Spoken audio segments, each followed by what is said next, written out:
Hi, in the last video, we talked about the difference between append and merge.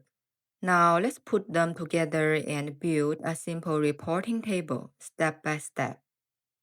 Here I have three tables: Sales 2024, Sales 2025, and Product Master. Before appending, in real projects, I often add a source column. This helps a lot later when validating the data.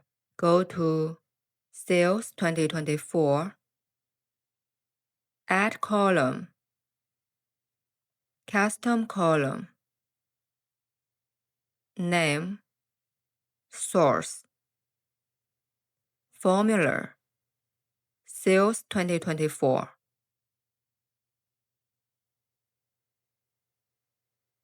Do the same for Sales 2025.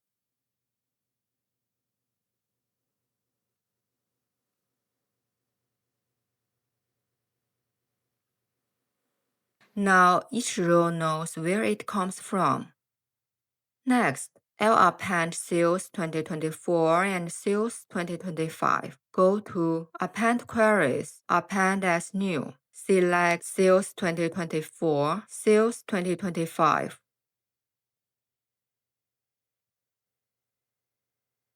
Rename the new table to Sales All. Now we have one combined sales table. It's already much easier to work with compared to having separate files.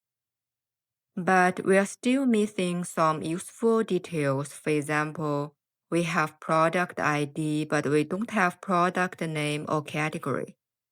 That information is in Product Master. So now let's merge Sales All with Product Master. Go to Home, Merge Queries, Merge as New. First table, Sales All. Second table, Product Master. Here's how I usually think about it in real work. Sales All is the main transaction table and Product Master is a lookup table. Select Product ID in both tables.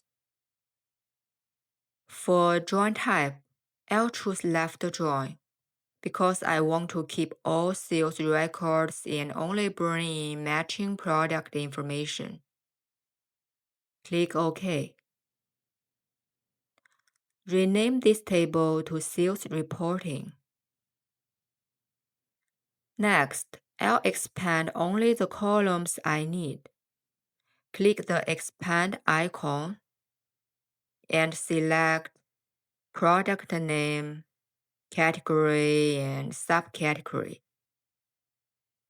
In real projects, I try not to bring in unnecessary columns. It keeps the model cleaner and also improves performance.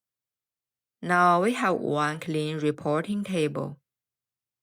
Okay, that's all for today and see you in the next video.